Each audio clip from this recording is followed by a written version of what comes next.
നമസ്കാരം, ഞാൻ Umesh Sivaraman. Prime time ന്യൂസിലേക്ക് വിശദമായി. പിഞ്ചു കുഞ്ഞിനെ തെരഞ്ഞ നാട്.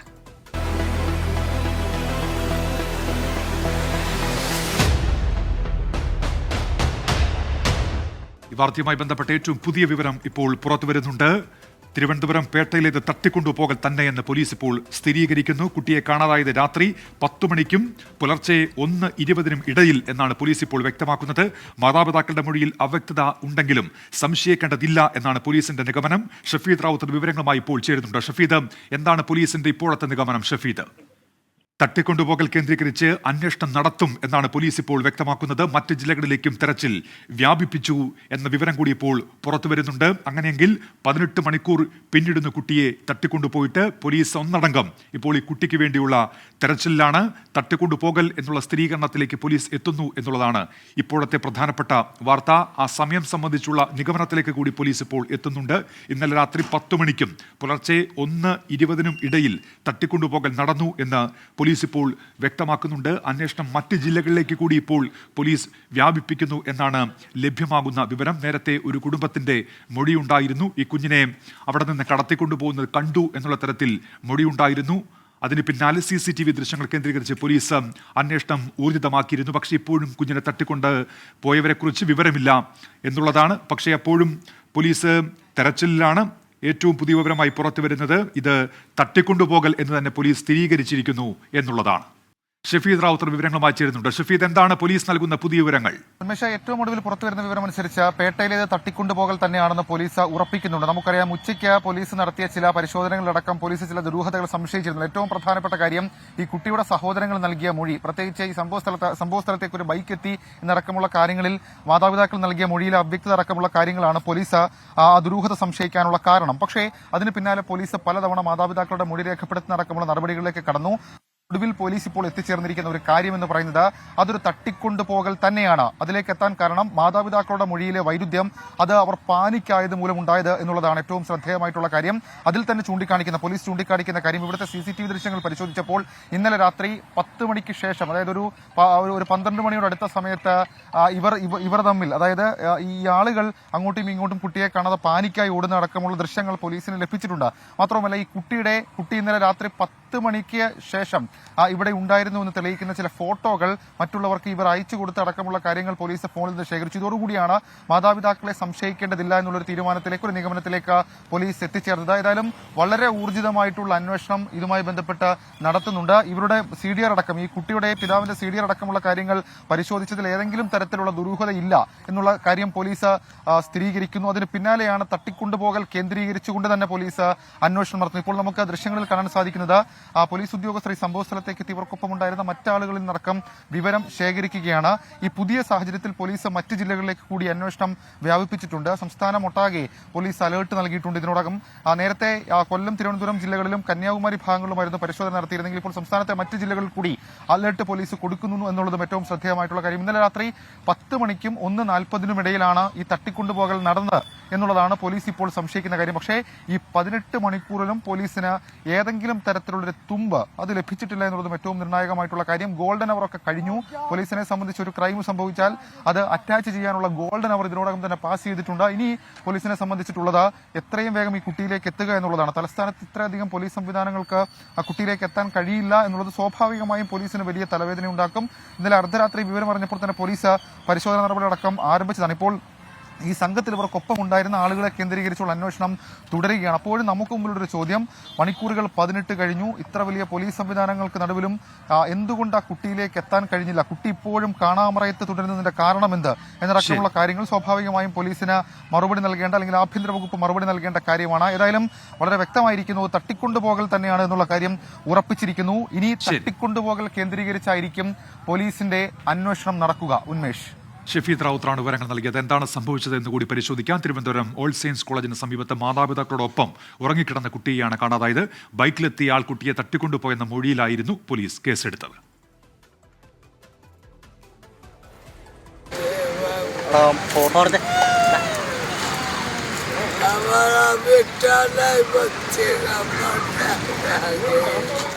പോലീസിന്റെ സകല സംവിധാനങ്ങളും ഉണർന്നു പ്രവർത്തിക്കുന്ന തലസ്ഥാന നഗരത്തിലെ പ്രധാന ഭാഗമാണ് ഓൾ സെയിൻസ് ജംഗ്ഷൻ. ഇവിടെ തേൻ വിൽപ്പനയ്ക്കെത്തിയ ബീഹാർ സ്വദേശികളായ അമർദ്വീപ് റമീന ദേവി ദമ്പതികളുടെ മകൾ മേരിയെയാണ് കാണാതായത്. പോലീസ് എഫ്ഐആർ പ്രകാരം സംഭവം ഇങ്ങനെ: സഹോദരങ്ങൾക്കും മാതാപിതാക്കൾക്കുമൊപ്പം റോഡിന് സമീപത്തെ തുറസായ സ്ഥലത്താണ് മേരി കിടന്നിരുന്നത്. രാത്രി 12 മണിക്കും 1 മണിക്കുമിടയിൽ സഹോദരങ്ങൾ ബഹളമുണ്ടാക്കിയത് കേട്ട് മാതാപിതാക്കൾ ഉണർന്നു നോക്കുമ്പോൾ 2 വയസ്സുകാരി മേരി സ്ഥലത്തില്ല. ബൈക്കിലെത്തിയ ഒരാൾ മേരിയെ എടുത്തുകൊണ്ടുപോയെന്നാണ് 10ഉം 6ഉം വയസ്സുള്ള സഹോദരങ്ങൾ പറഞ്ഞത്.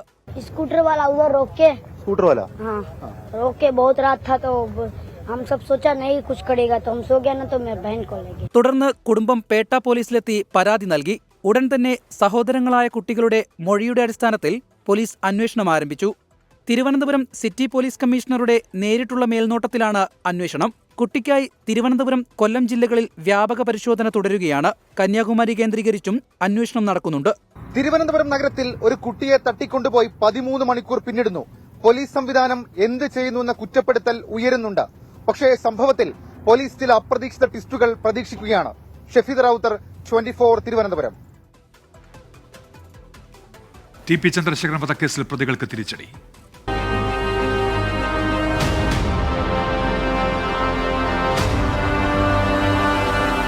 ടി പി ചന്ദ്രശേഖരൻ വധക്കേസിൽ 10 പ്രതികളുടെയും ജീവപര്യന്തം ഹൈക്കോടതി ശരിവെച്ചു. 2 പ്രതികളെ വെറുതെ വിട്ട നടപടി ഹൈക്കോടതി റദ്ദാക്കി. അതേസമയം CPIM കോഴിക്കോട് ജില്ലാ സെക്രട്ടറി പി മോഹനെ വെറുതെ വിട്ട കീഴ്ക്കോടതി വിധി ശരിവെച്ചു. അപ്പീൽ നൽകി 10ാം വർഷത്തിലാണ് ഹൈക്കോടതി വിധി പറഞ്ഞത്. ജസ്റ്റിസുമാരായ ജയശങ്കരൻ നമ്പ്യാർ, കൗസറടപ്പകത്ത് എന്നിവരുൾപ്പെട്ട ഡിവിഷൻ ബെഞ്ചാണ് വിധി പറഞ്ഞത്. വിചാരണ കോടതി വിധി ശരിവെച്ച ഹൈക്കോടതി തങ്ങളെ വെറുതെ വിടണമെന്ന പ്രതികളുടെ അപ്പീൽ തള്ളി. KK രമയുടെ ഹർജിയിൽ KK കൃഷ്ണൻ, ജ്യോതി ബാബു എന്നിവരെ വെറുതെ വിട്ട നടപടിയും ഹൈക്കോടതി റദ്ദാക്കിയിട്ടുണ്ട്. ഇവരടക്കം എല്ലാ പ്രതികളും ഈ മാസം 26-ന് കോടതിയിൽ ഹാജരാകണം. ഇവർക്കുള്ള ശിക്ഷ 26-ന് പ്രഖ്യാപിക്കും. പ്രതികളുടെ ശിക്ഷ ഉയർത്തണമെന്ന സർക്കാർ ആവശ്യവും ഹൈക്കോടതി 26-ന് പരിഗണിക്കുന്നുണ്ട്. അതേസമയം CPIM കോഴിക്കോട് ജില്ലാ സെക്രട്ടറി പി മോഹനെ വെറുതെ വിട്ട വിചാരണ കോടതി വിധി ഹൈക്കോടതിയും ശരിവെച്ചു. ഹൈക്കോടതി വിധി സ്വാഗതം ചെയ്യുന്നതായും പി മോഹന്റെ കാര്യത്തിൽ അപ്പീൽ നൽകുമെന്നും KK രമ പ്രതികരിച്ചു. കാരണം പണവും അധികാരവും മാത്രമല്ല, മറിച്ച് നീതി കേൾക്കാൻ ഇവിടെ കോടതികൾ ഉണ്ട് എന്നുള്ളതും കൂടിയാണ്. ബഹുമാനപ്പെട്ട കോടതിയോടുള്ള വിശ്വാസം കൂടിയാണ്. പക്ഷേ ഈ പോരാട്ടം അവസാനിക്കുന്നില്ല. ഇനിയും ഗൂഢാലോചന പുറത്തു കൊണ്ടുവരാൻ ഇതിന്റെ മാസ്റ്റർ ബ്രെയിൻ, ഞാൻ തുടക്കത്തിലേ പറയുന്ന ഇതിന്റെ മാസ്റ്റർ ബ്രെയിൻ ഉണ്ട്. ആ ബ്രെയിൻ പുറത്തു വരണം. പ്രതികളായ MC അനൂപ്, കിർമാണി മനോജ്, കൊടിസുനി, TK രജീഷ്, മുഹമ്മദ് ഷാഫി, അണ്ണൻ Sijith, K Shinoj, KC Ramachandran, trouser Manoj, CPIM Panoor area committee അംഗമായിരുന്ന PK കുഞ്ഞനന്ദൻ, റഫീഖ് എന്നിവർക്ക് ജീവപര്യന്തം തടവും മറ്റൊരു പ്രതിയായ പ്രദീപന് 3 വർഷം കഠിന തടവുമാണ് 2014-ൽ വിചാരണ കോടതി വിധിച്ചത്. PK കുഞ്ഞനന്ദൻ ജയിൽ ശിക്ഷ അനുഭവിച്ചു വരുന്നതിനിടെ മരിച്ചു. S ശ്രീകാന്ത്, 24 കൊച്ചി. TP വധക്കേസിൽ CPIM കോഴിക്കോട് ജില്ലാ സെക്രട്ടറി പി മോഹനെ വെറുതെ വിട്ടതിനെതിരെ RMB സുപ്രീം കോടതിയെ സമീപിക്കും. ഹൈക്കോടതി വിധി സ്വാഗതാർഹമെന്ന് തിരുവഞ്ചൂർ രാധാകൃഷ്ണൻ പറഞ്ഞു. പി മോഹൻ അടക്കമുള്ളവരെ വേട്ടയാടാൻ ശ്രമം നടന്നെന്ന് CPIM സംസ്ഥാന സെക്രട്ടറി MV ഗോവിന്ദൻ പ്രതികരിച്ചു. വിധി പൂർണ്ണമായും പഠിച്ച ശേഷം ആവശ്യമെങ്കിൽ പ്രതികരിക്കുമെന്നായിരുന്നു പി മോഹനൻ പറഞ്ഞത്. TP കൊലപാതകത്തിന് പിന്നിൽ പ്രവർത്തിച്ചവരെ കണ്ടെത്തുന്നതുവരെ നിയമ പോരാട്ടം തുടരുമെന്ന് RMP സംസ്ഥാന സെക്രട്ടറി N വേണു പറഞ്ഞു. പി മോഹനനെ വെറുതെ വിട്ടത് ശരിവെച്ച ഹൈക്കോടതി വിധിയെ ചോദ്യം ചെയ്ത് സുപ്രീം കോടതിയെ സമീപിക്കുമെന്നും വേണു പറഞ്ഞു. ഒരു പരിധിവരെയെങ്കിലും ഈ CPIMന്റെ നേതാക്കന്മാരായിട്ട് ആളുകളെ ഉൾപ്പെടെ ശിക്ഷ ഉറപ്പുവരുത്താൻ ഇപ്പോൾ ഹൈക്കോടതി കഴിഞ്ഞത് തീർച്ചയായും സുപ്രീം കോടതി അതിന്റെ ഏറ്റവും ഉയർന്ന രൂപത്തിലേക്ക് ഞങ്ങൾ ഉന്നയിച്ച ഈ ഏറ്റവും ഉയർന്ന ശിക്ഷയും അതുപോലെ പി മോഹൻ ഉൾപ്പെടെയുള്ള ആളുകൾക്ക് ശിക്ഷ ഉറപ്പുവരുത്താൻ കഴിയുന്ന പോരാട്ടം ഞങ്ങൾ ഇനിയും നിയമപോരാട്ടവും മുന്നോട്ട് പോകും. ഹൈക്കോടതി വിധി പഠിച്ച ശേഷം ആവശ്യമെങ്കിൽ പ്രതികരിക്കുമെന്നാണ് CPIM കോഴിക്കോട് ജില്ലാ സെക്രട്ടറി പി മോഹനന്റെ പ്രതികരണം. അത് സംബന്ധിച്ചിട്ട് വിധി പകർപ്പൊക്കെ ഒന്ന് പരിശോധിച്ചതിന് ശേഷം എന്തെങ്കിലും അഭിപ്രായമൊക്കെ പറയേണ്ടതുണ്ടെങ്കിൽ അപ്പോൾ പറയുന്നതായിരിക്കും ഉചിതം. അല്ലാതെ എന്തെങ്കിലും പറയുന്നത് ഒരു ഹൈക്കോടതി വിധിയുമായി ബന്ധപ്പെട്ട് പറയുന്നത് ഔചിത്യം പൂർണ്ണമായിരിക്കില്ല എന്നാണ് കരുതുന്നത്. പി മോഹനനെ വേട്ടയാടാൻ ശ്രമിച്ചപ്പോഴാണ് പാർട്ടി ഇടപെട്ടതെന്നും കേസ് രാഷ്ട്രീയവൽക്കരിക്കാൻ UDF ആണ് ശ്രമിച്ചതെന്നും CPIM സംസ്ഥാന സെക്രട്ടറി MV ഗോവിന്ദൻ കുറ്റപ്പെടുത്തി. പാർട്ടി നേതൃത്വത്തിന് നേരെ വലിയ കടന്നാക്രമണം നടത്താൻ വേണ്ടിയുള്ള ബോധപൂർവമായ ശ്രമം ആ കേസുമായിട്ട് ബന്ധപ്പെട്ട് നടത്തിയപ്പോഴാണ് ഞങ്ങൾ ശരിയായ രീതിയിൽ ആ കേസിൽ ഇടപെടേണ്ടി വന്നത്. ഇല്ലെങ്കിൽ സ്വാഭാവികമായിട്ട് ആ കേസ് നടന്നു പോകുമായിരുന്നു. പക്ഷേ അതിനെ രാഷ്ട്രീയവൽക്കരിക്കാൻ UDF ആണ് ശ്രമിച്ചത്. അതാണ് കാര്യം. TP കേസിലെ ഹൈക്കോടതി വിധിയെ സ്വാഗതം ചെയ്ത അന്നത്തെ ആഭ്യന്തരമന്ത്രി തിരുവഞ്ചൂർ രാധാകൃഷ്ണൻ പോലീസ് അന്വേഷണത്തെ പ്രശംസിക്കുകയും ചെയ്തു. CPIM ഗൂഢാലോചന അടിവരയിടുന്നതാണ് കോടതി വിധിയെന്ന് പ്രതിപക്ഷ നേതാവ് VD സതീശനും പ്രതികരിച്ചു. 24 കോഴിക്കോട്. വയനാട് സന്ദർശിച്ച് ഗവർണർ.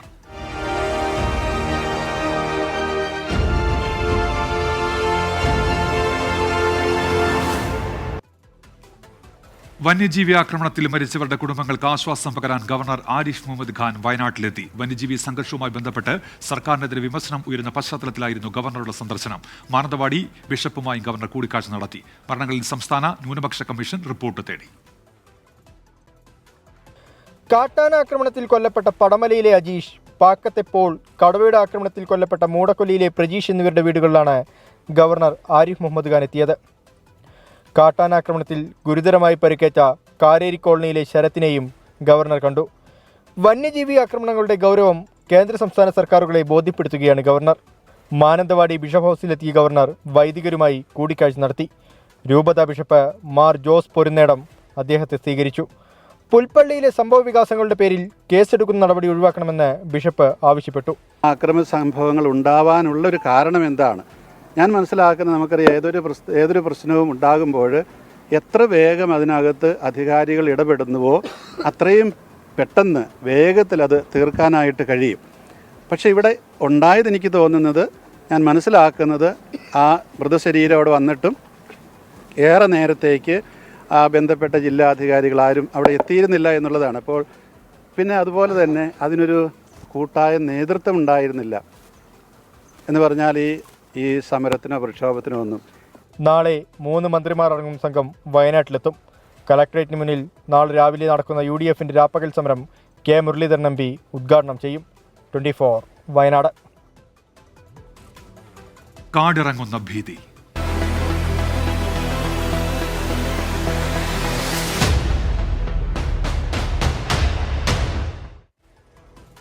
മാനന്തവാടിയിൽ ഇറങ്ങിയ ആളക്കൊല്ലി കാട്ടാന ബേലൂർ മക്നയെ പിടികൂടാനുള്ള ദൗത്യം 9ാം ദിനവും തുടരുന്നു. നിലവിൽ നാഗർഹോള വനമേഖലയിലാണ് ആനയുള്ളത്.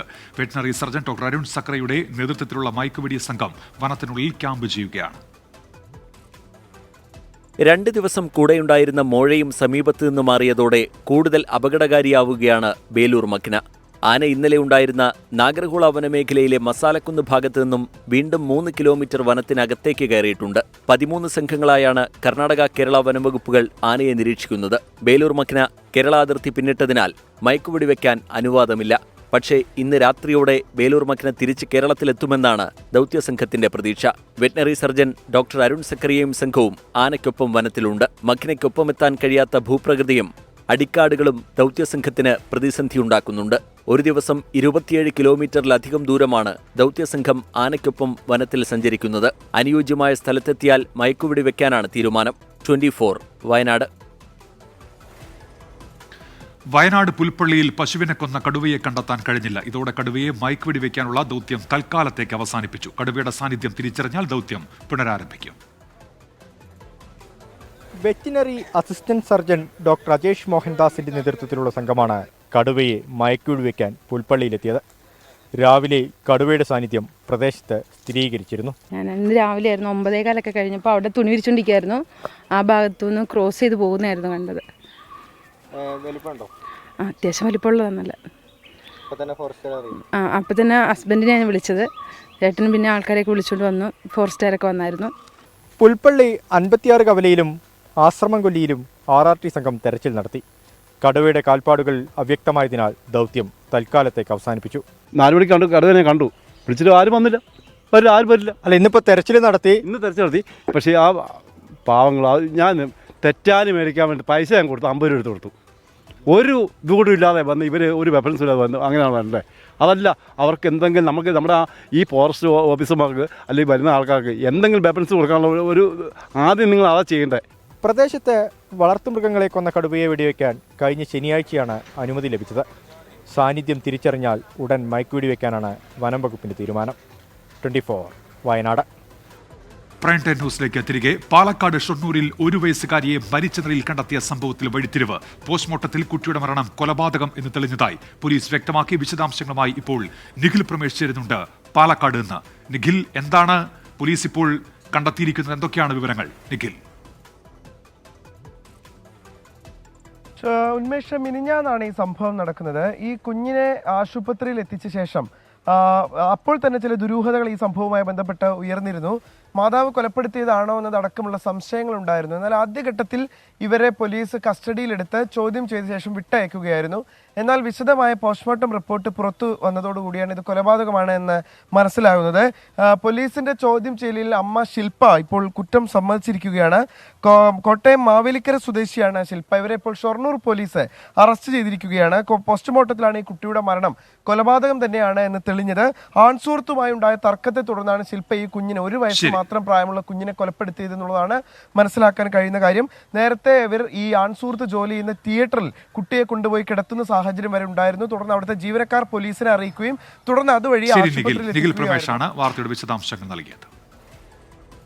കടമെടുപ്പ് പരിധി വെട്ടിക്കുറച്ചതിന് എതിരായ ഹർജി പിൻവലിക്കാൻ കേന്ദ്ര സർക്കാർ സമ്മർദ്ദം ചെലുത്തിയെന്ന് സംസ്ഥാന സർക്കാർ സുപ്രീം കോടതിയിൽ. ഹർജി പിൻവലിച്ചാൽ 13,600 കോടി രൂപയുടെ വായ്പയ്ക്ക് അനുമതി നൽകാം എന്നായിരുന്നു വാഗ്ദാനം എന്നാണ് വെളിപ്പെടുത്തൽ. ചർച്ച വഴിമുട്ടിയ സാഹചര്യത്തിൽ മെയ് 6-ന് കേസിൽ വാദം കേൾക്കാമെന്ന് സുപ്രീം കോടതി അറിയിച്ചു. കടമെടുപ്പ് പരിധി വിഷയത്തിൽ കേന്ദ്രവും സംസ്ഥാനവും കൊമ്പുകോർക്കുന്ന കാഴ്ചയാണ് ഇന്നും സുപ്രീം കോടതിയിൽ കണ്ടത്. ചർച്ചയ്ക്കെത്തിയ തങ്ങളോട് സമ്മർദ്ദം ചെലുത്താൻ കേന്ദ്രം ശ്രമിച്ചതായി കേരളം ആരോപിച്ചു. ഹർജി പിൻവലിച്ചാൽ 13,600 കോടി രൂപ വായ്പാ അനുമതി നൽകാം എന്നാണ് കേന്ദ്രം വ്യക്തമാക്കിയത്. കേന്ദ്രത്തിന്റെ സമീപനം ചർച്ചകൾ പ്രസക്തമല്ലെന്ന് ബോധ്യപ്പെടുത്തിയതായി സംസ്ഥാനം വ്യക്തമാക്കി. ചർച്ചയും കേസും ഒരുമിച്ച് പോകില്ലെന്നായിരുന്നു കേന്ദ്രത്തിന്റെയും നിലപാട്. അടിസ്ഥാനമില്ലാത്ത അവകാശങ്ങളാണ് സംസ്ഥാനത്തിന്റേത്. വിശദമായ വാദം കേട്ടാൽ ഇക്കാര്യമെല്ലാം വ്യക്തമാക്കാമെന്നും സോളിസിറ്റർ ജനറൽ പറഞ്ഞു. കേസിൽ അടിയന്തരവാദം കേൾക്കണമെന്ന സംസ്ഥാനത്തിന്റെ ആവശ്യം സുപ്രീം കോടതി അംഗീകരിച്ചു. മാർച്ച് 6-നും ആവശ്യമെങ്കിൽ 7-നും കേസ് പരിഗണിക്കും. ആ ഘട്ടത്തിനുള്ളിൽ ചർച്ചകളിലൂടെ സമവായം സാധ്യമാണോ എന്ന സാധ്യത വീണ്ടും പരിശോധിക്കുവാനും ഇരുകക്ഷികളോടും സുപ്രീം കോടതി നിർദ്ദേശിച്ചു. R Radhakrishnan, 24, Delhi. Electoral bond റദ്ദാക്കിയ വിധിക്ക് പിന്നാലെ സുപ്രീം കോടതിയെ പരോക്ഷമായി വിമർശിച്ച പ്രധാനമന്ത്രി നരേന്ദ്രമോദി. ഇന്നത്തെ കാലത്താണ് കുചേലൻ അവിൽപ്പൊതി നൽകിയതെങ്കിൽ ശ്രീകൃഷ്ണൻ അഴിമതിക്കാരനെന്ന് ആരോപിക്കപ്പെടുമെന്ന് നരേന്ദ്രമോദിയുടെ വിമർശനം. ഉത്തർപ്രദേശിലെ ഗ്ലോബൽ ഇൻവെസ്റ്റേഴ്സ് ഉച്ചകോടിയിലാണ് പ്രധാനമന്ത്രിയുടെ പരാമർശം. ഇലക്ട്രൽ ബോണ്ടുകൾ ഭരണഘടനാ വിരുദ്ധമാണെന്നും പൗരന്റെ വിവരാവകാശ ലംഘനമാണെന്നും സുപ്രീം കോടതി വിധിയിൽ ചൂണ്ടിക്കാണിച്ചിരുന്നു. ഇനി മറ്റു ചില വാർത്തകൾ ചുരുക്കത്തിൽ. ചണ്ഡീഗഡ് മേയർ തെരഞ്ഞെടുപ്പിൽ ബാലറ്റ് പേപ്പറുകൾ സുപ്രീം കോടതി നേരിട്ട് പരിശോധിക്കും. 8 വോട്ടുകൾ അസാധുവാക്കാൻ റിട്ടേണിംഗ് ഓഫീസർ കൃത്രിമം കാണിച്ചുവെന്ന ആം ആദ്മി പാർട്ടിയുടെ പരാതിയിലാണ് നടപടി. കിഫ്ബി മസാല ബോണ്ടിലെ ഫെമ നിയമലംഘനം പരിശോധിക്കുന്ന ഇഡിയുടെ സമൻസ് പ്രകാരം മുൻ ധനമന്ത്രി ഡോക്ടർ TM തോമസ് ഐസക്കും കിഫ്ബി സിഇഒയും ഹാജരാകില്ല. തോമസ് ഐസക്കും കിഫ്ബിയും ഇക്കാര്യം ഹൈക്കോടതി അറിയിച്ചു. DGM ഉൾപ്പെടെയുള്ള ഉദ്യോഗസ്ഥർ ഹാജരാകാമെന്ന് കിഫ്ബിയുടെ മറുപടി. പാലക്കാട് ധോണിയിലിറങ്ങിയ പുലിയെ പിടികൂടാൻ വനംവകുപ്പ് കൂട് സ്ഥാപിച്ചത് തെറ്റായ ഭാഗത്തുനിന്ന് നാട്ടുകാർ. പുലിയുടെ സാന്നിധ്യം തിരിച്ചറിഞ്ഞ സ്ഥലത്ത് നിന്ന് 250 മീറ്റർ മാറിയാണ് ഇന്നലെ കൂട് സ്ഥാപിച്ചത്. കൃത്യസ്ഥലത്ത് കൂട് സ്ഥാപിച്ചിരുന്നുവെങ്കിൽ പുലി കൂട്ടിലാകുമായിരുന്നുവെന്ന് പ്രദേശവാസികൾ. ഹൈറിച്ച് ഓൺലൈൻ സാമ്പത്തിക തട്ടിപ്പ് കേസിൽ പ്രതികളും സ്ഥാപന ഉടമകളുമായ KD പ്രതാപനും ഭാര്യ ശ്രീനയും ഇഡിക്ക് മുന്നിൽ ഹാജരായി. ഇരുവരുടെയും ചോദ്യം ചെയ്യൽ കൊച്ചിയിലെ ED ഓഫീസിൽ തുടരുന്നു. അന്വേഷണം ആരംഭിച്ചതിന് പിന്നാലെ കേസിലെ പ്രതികളായ പ്രതാപനും ഭാര്യയും ഒളിവിലായിരുന്നു. സംസ്ഥാനത്ത് താപനില ഉയരുമെന്ന് കേന്ദ്ര കാലാവസ്ഥാ നിരീക്ഷണ കേന്ദ്രത്തിന്റെ മുന്നറിയിപ്പ്. ഇന്നും നാളെയും 6 ജില്ലകളിൽ താപനില ഉയരാൻ സാധ്യത. കണ്ണൂർ മട്ടന്നൂരിൽ ഗവർണർ ആരിഫ് മുഹമ്മദ് ഖാന് നേരെ SFIയുടെ കരിങ്കൊടി പ്രതിഷേധം. പ്രതിഷേധക്കാരെ വെല്ലുവിളിച്ച് വാഹനത്തിൽ നിന്ന് പുറത്തിറങ്ങിയ ഗവർണർ രോഷം പ്രകടിപ്പിച്ചു. സുരക്ഷാ വീഴ്ചയുണ്ടായെന്നും ഗവർണർ. പ്രൈം ടൈം ന്യൂസ് പൂർത്തിയാകുന്നു.